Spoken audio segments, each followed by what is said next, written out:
The second coming of Christ iprogram yakanangana nekudzoka kwaJesu Kristu. Idi Jesus is coming again. Asi mukati meBible zvinoita sekunge paachauya tinenge tisiri kumachechi, tinenge tiri kudzimba, kumabasa, kuminda nekumwe kwakadaro. Muprogramu inoyi ndina mukoma Gift Rodzi tati timboteera kudzimba kwatinoswera. Ichokwadi chiri kutaurwa naCaston Betera. Jesu haazouyi tiri kuchechi kana panzvimbo dzekunamatira. Achauya tiri kwatinoswera kwakasiyana-siyana. Ikoko kwacho kwatinoraramira. Kungaa kumabasa, kuzvikoro, kudzimba. Ndosaka tati muchirongwa chinechi titenderei timbozotandarira ikoko kwamunoswera, kwamunoraramira. Mustudio nhasi tina Shailet Chakabveyo ndiye ari kutiisira musign language. Mukoma Gift Rodzi kwasai vateereri. Vateereri tinokuchingamidzai kuchirongwa The Second Coming of Christ. Hurukuro yedu yanhasi tiri kumaraini ikoko kwamunogara uku iri kuti upenyu huri kunetsa. Ufunga kukondinya nematambudziko. Upenyu huri kunetsa mukoma. Chaita kuti musoro wenyaya uye vateereri. Pamune muri kumaraini patiri kufamba tese pachirongwa. Pane pekuti dzimwe nguva kana kuti panga pachiitiswa chirongwa chekuti kutsanya. Kuti mutenda anotsanya nenzira ipi. Kana kuti kunyengetera. Pane pekuti ndinogashira nhare mukoma. Dzemuteereri wokuti anzwa chirongwa chakadaro. Unogona kungonzwa iti pastor munobatsira here. Kubatsira zvatokwana. Kana kuti anogona kufona achiti pastor hamuna munhu wamunozivo here ari kuda munhu anomuchengetera pamba. Achibvunza kwandiri kana kuti pastor ndiri kutsvagawo rubatsiro kuti ndikwanise kurarama upenyu hwandiomera. Saka maybe mukoma ndoda kumbokubvunzai because maybe pamwe pane zvatisina kujekesa kuvateereri. Mukoma mune mabhizinesi here imi? Iwoniziva kuti hatina. Hani mukuonaka. Saka vateereri vanotozviziva kuti tingori vafundisi. Tinodzidzisa shoko raMwari kubatsirana nevanhu kuti tigone kugadzirira kuuya kwaJesu kwechipiri. Vanozviziva but still vachizviziva anogona kuti pastor hamungandibatsiro here upenyu hwandiomera. Pakadaro haasi kuda mavhesi. Anoda rubatsiro rwezvikwanisiro. Saka zvakandipaka kuona kuti zveshuwa kunyange vateereri vedu vhangeri vachida but kumaraini upenyu huri kunetsa mukoma. Saka ndopatinoda tiedze kubatsirana ipapapo. Tangai nekuerenga John 16 vhesi ya 33 tichida kuadresa nyaya yekuti upenyu huri kunetsa. John 16 pavhesi 33. Ndakareva izvozvi kwamuri kuti muve nerugare mandiri. Panyika munotambudzika, asi tsungai mwoyo, ini ndakakunda nyika. NdiJesu ari kutaura panapa vateereri. Ari kuisa pachena kuti panyika chimwe chinhu chiripo kutambudzika. Haasi kuti nekuti pane kutambudzika so we have to embrace poverty kana kuti suffering. Haasi kuti handei tinoti kunhamu nematambudziko mauya toambundira. Ari kuti ngazvigare zvichizikanwa kuti kumaraini, munyika menyu, muvillage menyu, mutownship menyu, mufamily menyu, tiri panyika ine kutambudzika. Ameno mungaise mamwe mataurire here. Kuti Bhaibheri harisi kuti mbundikirai urombo nematambudziko. Kuti vanhu vafarire kutambudzika because hakunakidze. Hakunakidze. Asi pane pfungwa iri kunzi ngaibatwe nemunhu wese anzwise kuti ndozvepanyika. Jesu ari kubudisa pfungwa yekuti chero matambudziko ariko ngatitsungirirei. Right. Kuitira kuti patinondobuda tinopfuura nemumatambudziko muupenyu huno. Yes. Asi ngazvirege kutibvisa kuna Mwari. Right. Ndo panoshanda varari kuti tsungai. Right. Panyika paine kutambudzika mukoma. Mazuva ano ekupedzisira Bhaibheri riri kunoburitsa kutambudzika kwacho kuchiwedzera. Ndoda kuti muverenge muteereri pana Luke 21 verse 25 na 26. Luka 21 pavhesi ya 25. Zviratidzo zvichavapo pazuva napamwedzi napanyeredzi napanyika urombo hwavanhu vachikanganiswa nokutinhira kwegungwa namafungu. Vanhu vachapera nokutya nokutarira zvinowira nyika nokuti masimba okudenga achadengenyeka. Iyo nyika yagara ine matambudziko but pashoma nepashoma patinoita tichiswedera pakudzoka kwaJesu Kristu. Jesu achipa zviratidzo zvekuguma kwenyika ari kutsanangura achiti imwe saini ichanyanya kukurumbira urombo hwevanhu panyika. Hanzi ende vanhu vanenge vaine distress vachitambudzika mupfungwa because zviri kubva zvawedzera nemanatural disasters. Marinzwa sei pamaverenga vhesi ringoma kuti panyika pachaita kutambudzika kucharamba kuchiwedzera. Yes. Panosanganisira futi urombo mukati mevanhu. Dzanyaya dzezvikwanisiro zveupenyu, nyaya dzepfuma, kuti urombo huchaenda huchiwedzera kuwanda panyika. Yes. Then pari kuti pane zvino natural disasters zvinongoitika mukati menharaunda dzatigere. Ende hanzi kutinhira kwegungwa nekubhoira kwegungwa amafloods kaya. Yes. Anenge achiuya nemhepo dzine hasha, macyclone. Saka ndaona zvinhu izvi zvichiputira pasi rese. Right. Asi pachiwedzera madambudziko. Kuti magara muri kutonetseka kuti zvekudya mozviwana kupi. But imba yacho yamuri kugara yosvikopfurunurwa nehurricane. Yobva yapfururiswa kana kudhiriswa nemafloods. Tumagumbeze twese twamanga muinatwo nemidziyo zvoparara. Usataura uchiti tumagumbeze. Ndinoda kuburitsa pfungwa yevanhu vari kutambura ka. Vari kutambura havana mazigumbeze mugoma. Munenge muine tumagumbeze handiti. But tumagumbeze tushoma itwo twachoka. Kunouya mafungu kana kuti moto wongobatira zvotsva. Saka ndo zviri kuitika panyika. Saka chii chimwe chatinobva tabatsirwa naJesu achiziva chimiro ichi. Pana Matthew chapter 6 mugoma. Toda kuverenga kubva verse 25. Toda kuzonosvika ku33. Kuti chimiro ichi ndicho chiri panyika. Saka munhu uri kufanira kunofokasa papi. Woita makwikwi here kuti nhamo ndoda kuipedza.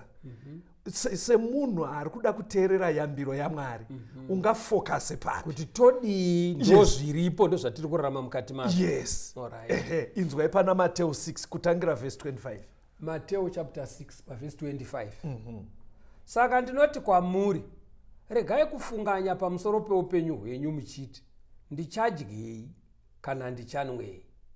Kana pamusoro pemuviri wenyu muchiti, ndichafukeiko? Upenyu haupfuuri zvokudya here? Kana muviri haupfuuri zvokufuka here? Tarirai shiri dzokudenga. Hadzidyari, hadzicheki, hadziunganidziri mumatura, asi Baba venyu vokudenga vanodzipa zvokudya. Imi hamudzipfuuri zvikuru here? Ndianiko kwamuri ungawedzera kubiti rimwe paurefu hwake nokufungai? Munofunganyireiko pamusoro pezvokufuka? Fungai maruva ebundo, kumera kwawo haabati, haaruki. Asi ndinoti kwamuri, kunyangwe naSoromoni pakubwinya kwake kwose haana kushongedzwa serimwe rawo. Chimbomirai makadaro ngoma, imbomirai toda kuzoipedzisa. Pari kuburitswa pfungwa yekunzi kufunganya, don't be anxious. Ameno mungadefine sei mukoma? Muri kunzi munhu asaplan here kufunga kuti mangwana tichadyei. Pfungwa iri kubuda apa ndeipi? Ndoona sekuti vara rekuti kufunganya rinosiyana nerekuti kufunga. Thank you mukoma. Saka makateerera. Kufunganya chii chinoichiitika? Kufunganya kune kushungurudzika, kune kugumirwa mukati. Saka ndikuya kwokuti chero muviri unovhiringika, ropa harizofambi zvakanaka, ndopane kufunganya. Saka in other words, muteereri, tiri kuti nguva yatiri kurarama nekuwanda kuri kuita nhamo, tikateerera zviri kutaura Bible, tinoavoida ma-mental illnesses. Zvirwere zvinokanganisa pfungwa zviri kuwanda mazuva ano. Mental health kurutaridza kuti vanhu vari kuita depression, vari kuita stress, ndodzinonzi stress. Ndoma stress. Saka ukadzoka kushoko raMwari manje rinokubatsira manje. Fanika parandibatsira mungoma. Hanzi kuchiedza. Shiri pamunonzwa dzakuti tsviki tsviki pamusoro pedzimba dzedu paya. Hanzi ipo paya inenge yamuka isina kana plan. Alright. Aina munda wayakarima. Aina ba. Ende usafunga kuti payakarara nezuro. Iri kuti ndikabhuruka ndoda kumhanya kubhini riya. Ndobva ndaenda kumunda uya. Aiwa. Kutongomuka mungoma. Alright. But hadzi kunotozovira ka. Yatowana something. Saka pfungwa iri kuburitswa haisi kuti usave munhu anofunga. Iri kunzi musabva mazokanganwa kuti kuna Mwari. Mwari achiona nhamo dzese dziyaka haabva Mwari bhinya. asingazive kuti vanhu vanoda ndikushaya mawedzi. Mwari anosiyana nababa vevanhu. Right, taurai. Baba vevanhu vanogona kuti vachingotambira mari yese kubhawa vozodzokera kumba vasisina, kana kuti vabva kunotengesa zvinhu zvavakarima kana donje kana chii voenda kupfambi kwana Marwei kutoshayikwa nekutodzima foni kusvikira yapera. Mwari haana kudaro. But zviya zvonyadzisa Zonyadzisa. Kana kuine ana baba vachiri kudaro kumaraini kwatiri kuya unogona kuramba hako uchifamba mumaraini uchitaura kuti vanogonditei, but kutaura chokwadi patinotaura kahunu kaya kekuti waenda unotengesa donje wadzoka ikoko mari yese yapferera kupfambi, kana kuti wabva waenda kubhawa unozodzoka weekend yapera usisina mari, zvinonyadzisa zviya. Unhu wakadaro kumaraini unofanira kuita uchipera. Saka maamuchitaura kuti baba vedu vekudenga manje Mwari havadaro. Saka ndopari kunzi kana vachigona kuraramisa shiri what more munhu. Saka ndofunga pari kukurudzira kuti ngatisirewo Mwari kamukana. Yes, uti kana paine chakuwira. Yes. Uti chauya handina capacity yekugona kumirisana nacho, asi kudenga kuna Mwari mukuru kwandiri, mukuru kune situation. Enda ane hanya. Right. Pedzisai munzwe. Toda kuti musvike verse 33 pana Matthew chapter 6. Verse ya 30. Zvino kana Mwari achifukidza saizvozvo uswa hwebundo huripo nhasi huchakandirwa muchoto mangwana, haangakufukidzii nokupfuurisa imi wekutenda kuduku here? Naizvozvo musafunga muchiti tichadyei kana tichanwei kana tichafugei, nokuti vahedheni vanotsvaka izvozvo zvose. Nokuti Baba venyu vokudenga vanoziva kuti munoshayiwa izvozvo zvose. Asi tangai kutsvaka ushe hwaMwari nokururama kwake, izvozvo zvose zvichawedzerwa kwamuri. Saka chidzidzo ichi chinoda kugadzira magroups 2 kumaraini kwatiri.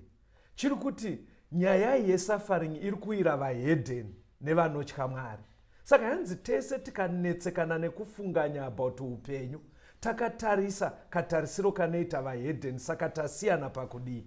Saka vanotya Mwari manje hanzi vanobva vazoti nhamo dziriko, asi vanotanga vatsvaga zvinodiwa naMwari. Ndo zvinosiyanisa patinosangana nenhamo. Kune vanongosangana nadzo ndiwa. But hanzi isusu tiri kukurudzirwa nzi hatisanganei nenhamo, tiri kurutivi kwekuziva kuti pane panofana kuinvolvwa Mwari panyaya dziri kutiwira idzi. Chidzidzo chedu chiri kuti upenyu huri kunetsa, regai timbonzwa rwiyo.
kunyanzve kana ndakatadza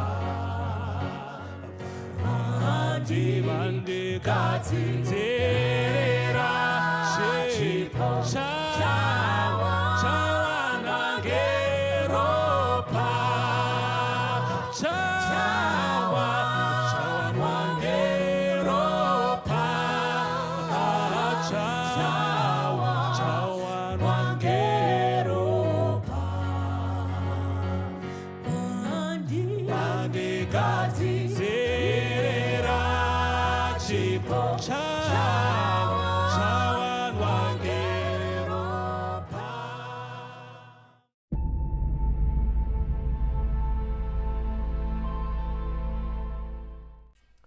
Tinokuchingamidzai zvakare vateereri. Hurukuro yedu, chidzidzo chedu chiri kuti upenyu huri kunetsa. Upenyu huri kunetsa. Tsimbidzirai pfungwa yataurwa naMateo 6:33 mukoma yanzi, asi ndinoti kwamuri pamuri kusangana nezvese izvi, tangai kutsvaka ushe hwaMwari.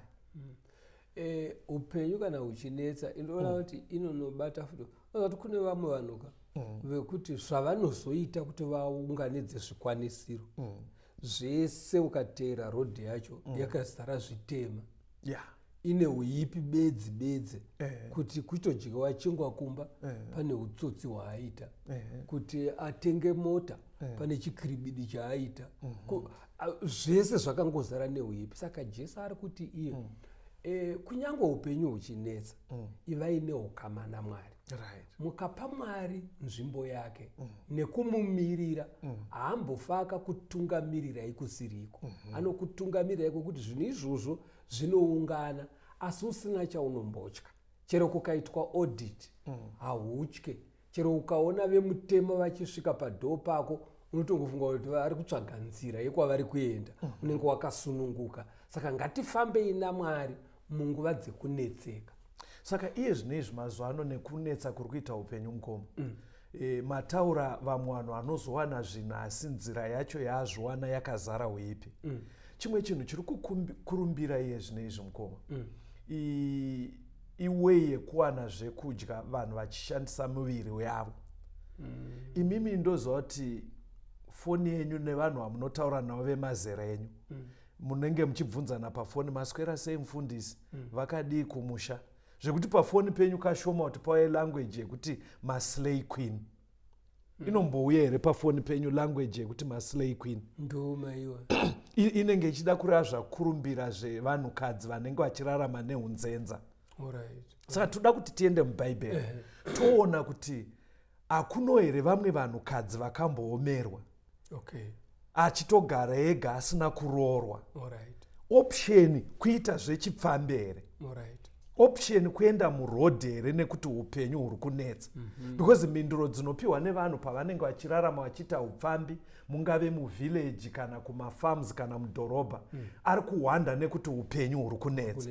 Saka toda kuenda muna Genesis mukoma, chapter 21 kubva verse 14.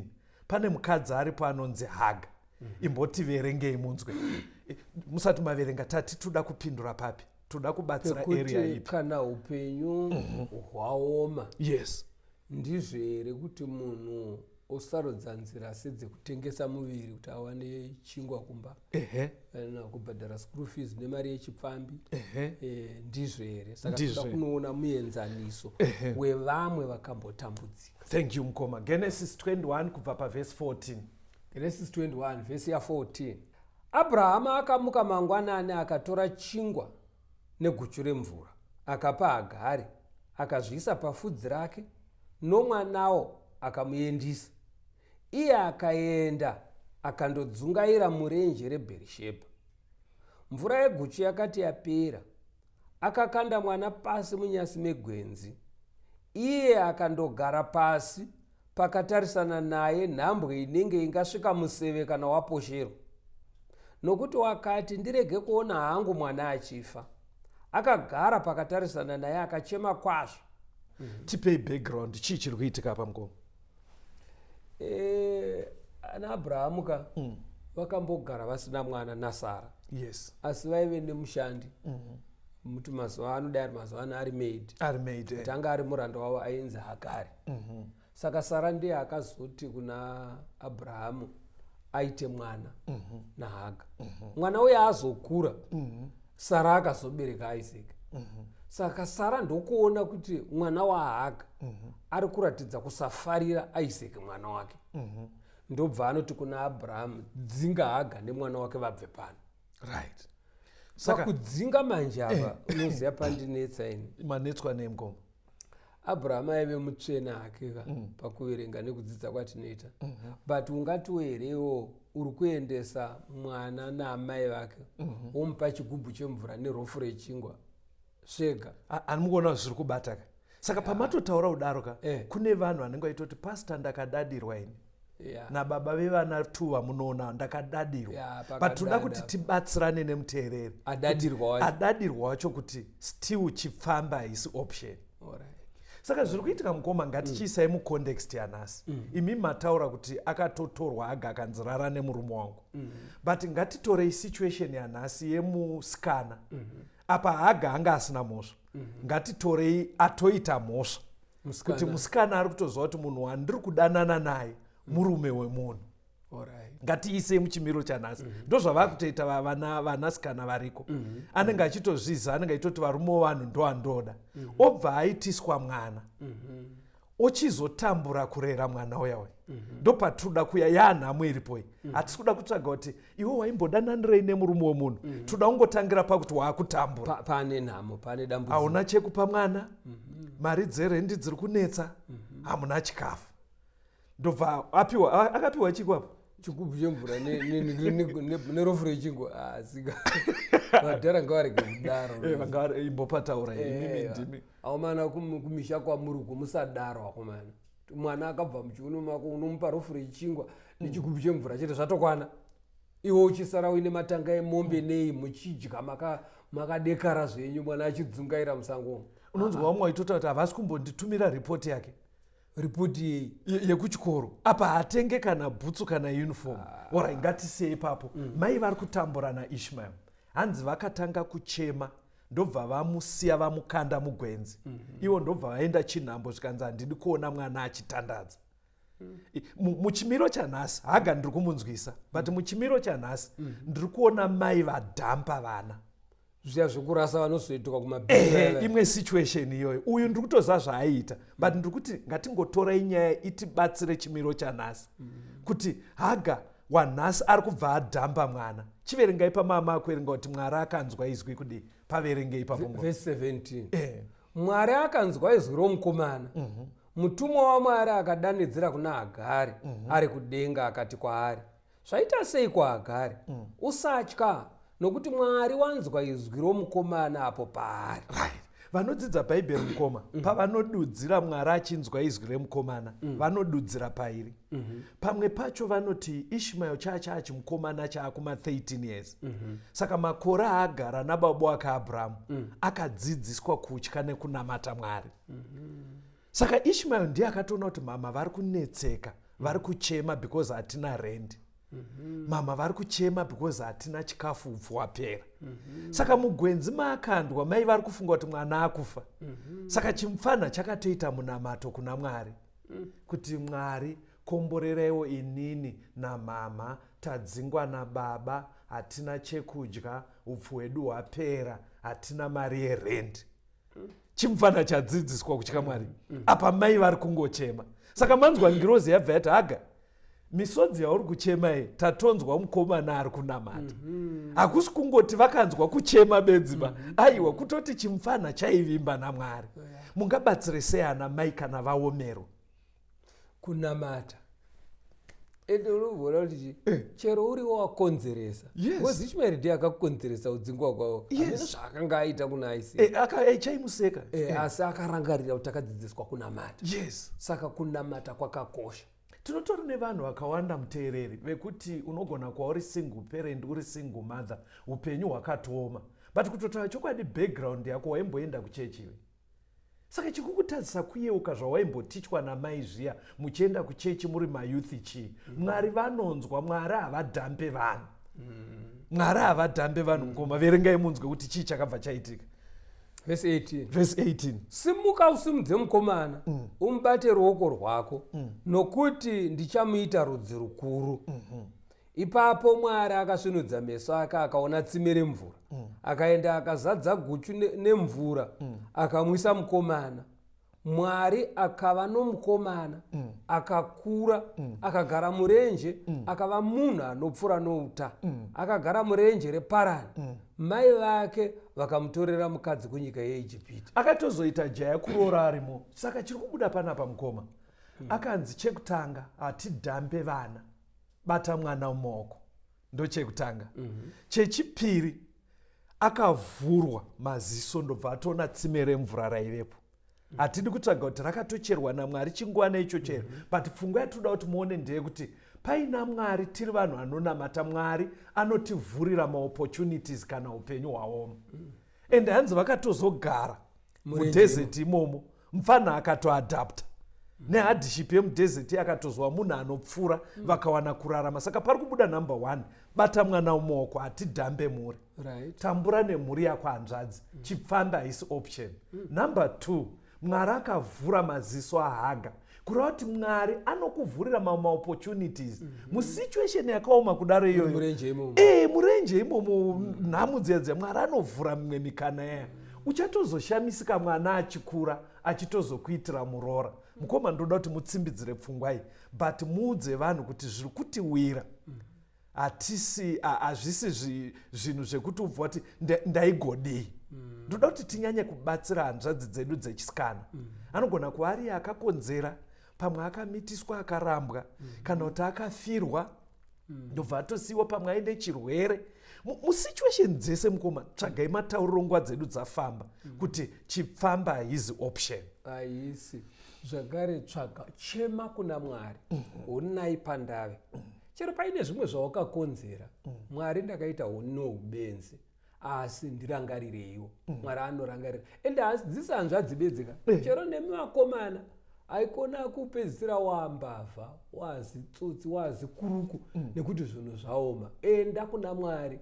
Pane matsime hatisiri kuona, ari pedyo, asingatombotori makore kumachera. Mwari anokuvhurira pako pekubuda napo. Nemi vana pamuri kuona kuti vabereki vari kutambura kukurerai, ivai vakomana vanoenda kuchechi.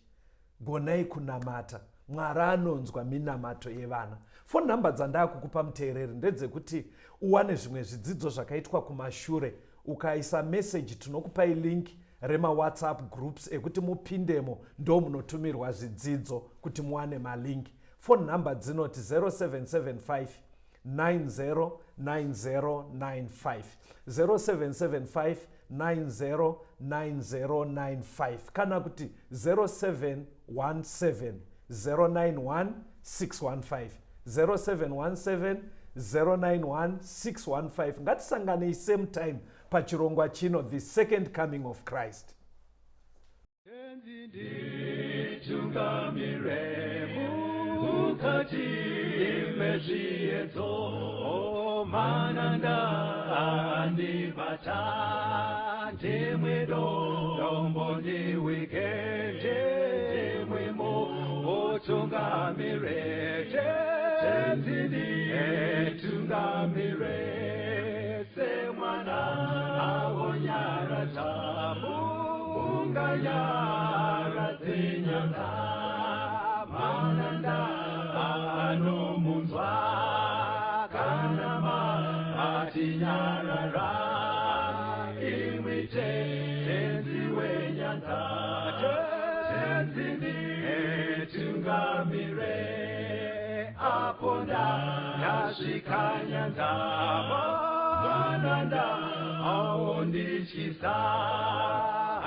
Tungamira